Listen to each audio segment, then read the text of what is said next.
100 Island ay isang napakagandang summer destination ngayong panahon ng tag-araw.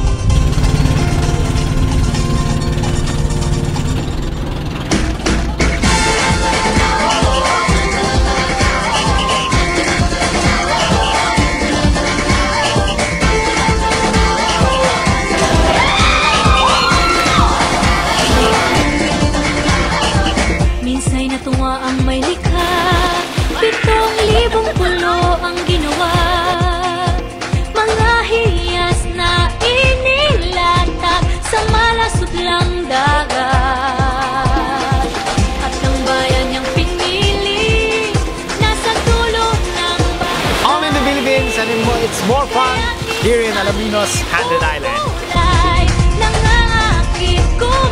Kaya naman samahan nyo kaming alamin ang naitatakong ganda ng isla ng 100 Island. Kapulo ang kwintas ng pelas, piliin mo, yakapin mo. Kasi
magandang araw mga kaibigan! Nandito tayo ngayon sa probinsya ng Pangasinan, Alaminos City. Ang syudad kung saan makikita ang pinakamarami at pinakatanyag na isla dito sa Pilipinas, ang 100 Islands!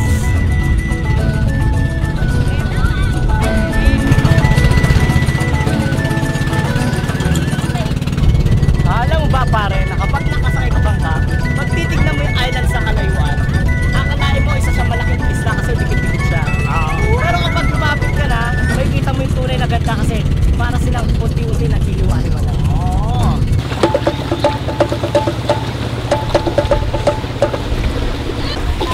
Welcome to our first destinations, the Governor's Island.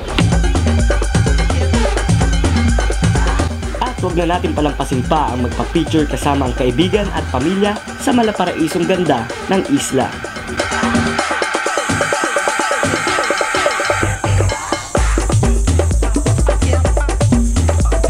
At syempre, pwede din natin libutin ang isla at mag-hiking kasama ang barkada papunta sa mataas na bahagi nito, ang Governor's Deck.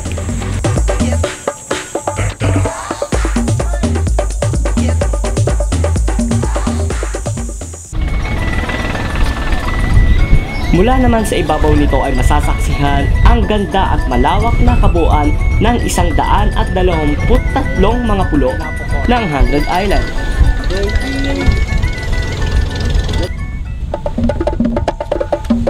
Sa mga makikita dito sa mga attractions sa 100 Island, mga rock formation na tulad dito, na ilang daang taon na nakasettle down dito sa Alaminos City, 100 Island. Sabi nga dito na maganda daw ang rock formation dito sa 100 Island. Subukan natin kung masarap nga talaga to.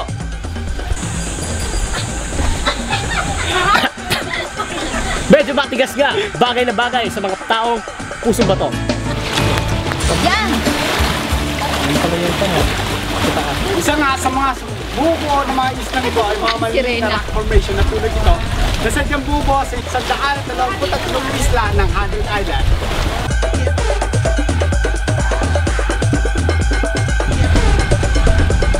Dito pala sa 100 Island, ito pala ang siya Roman, isang island.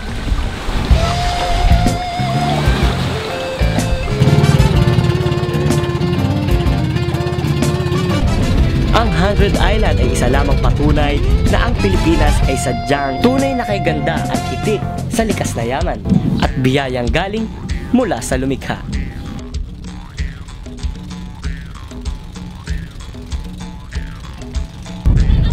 Na rin tayo sa 100 Islands.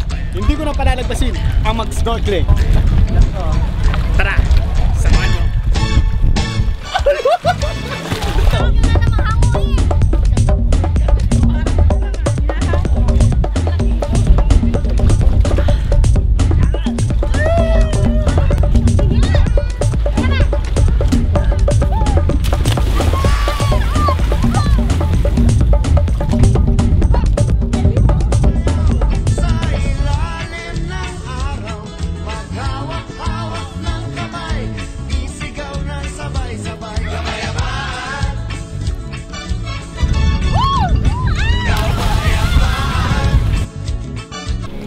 Para naman sa may gusto ng more extreme adventures, halina't ating subukan ang Imelda Cave ng Marcos Island. Ngayon, dito naman tayo sa isang isla kung saan tinatawag na Marcos Island. Basta dyan makikita ang isang kuweba na pwede kang mag-dive. Ngayon, susubukan namin ng aking partner kung paano nga ba ang experience na dumive sa isang kuweba kung saan first time. Let's get it on!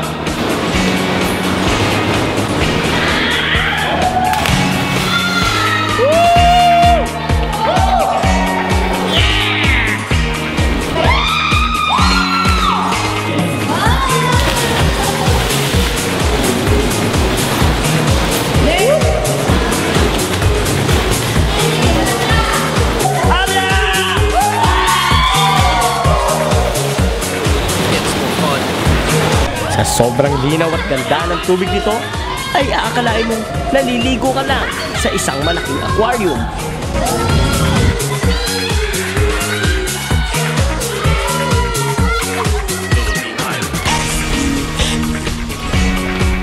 Perfect din naman ang gilid ng Marcos Island para sa mga gustong mag-snorkeling, mag-swimming, sunbathing, at enjoyin ang napakagandang white sand dito.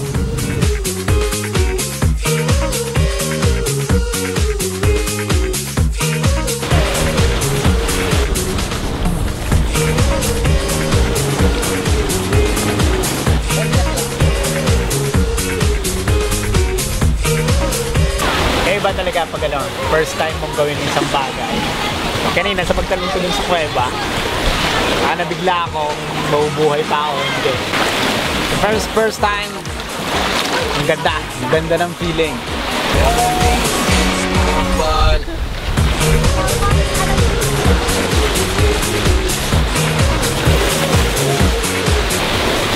Itong lugar na to, makikita mo talaga sa world class na tourist destination na dapat puntahan na hindi lamang mga Pilipino kundi sa ibang bansa at pwede yung pagmalaki bilang isang Pinoy na meron dito sa Pinas. All in the Philippines and it's more fun here in Alaminos, 100 Island. Priceless talaga experience dito. First time. Hindi talaga ako magsasawang babalik at babalik talaga ako.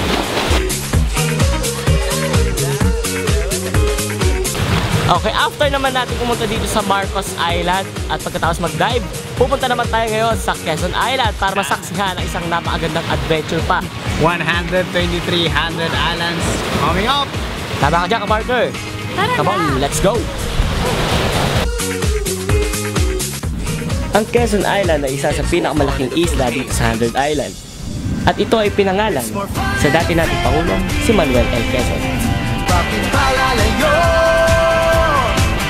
Sobrang swerte kaya ng tsinelas mo, nakatapa ka sa paradis. At habang nasa loob ka naman ng islang ito, ay pwede mo rin ma-enjoy ang pino at white sand beach ng isla.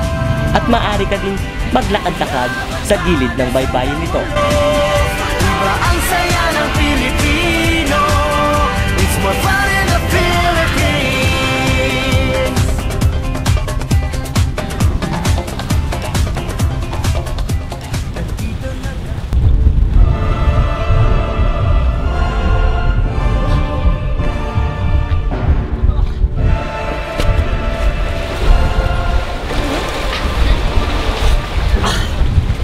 Dito sa 100 Islands, kailangan marunong ka na CPR para pag may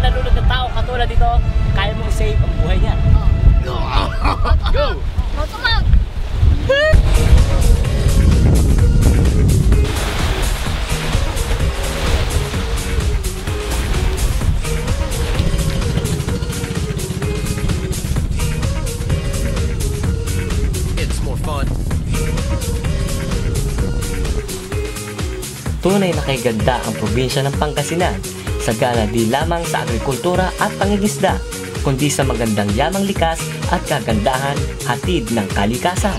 Kaya naman may pagmamalaki di lamang sa Pilipinas kundi sa ibang bayan. Ang 100 Island ang nagsasabing 100 reason to choose Philippines. Ito muli si Pedro Balolo At Judel Sarmiento, ang nagsasabing di hawak ng mga bituin ng ating mga kapalaran. gabay lamang sila kapag meron tayong free will, gamitin natin ito. Hanggang sa muli at samahan kami sa susunod na aming paglalakbay. Ito ang Pinoy Escapade!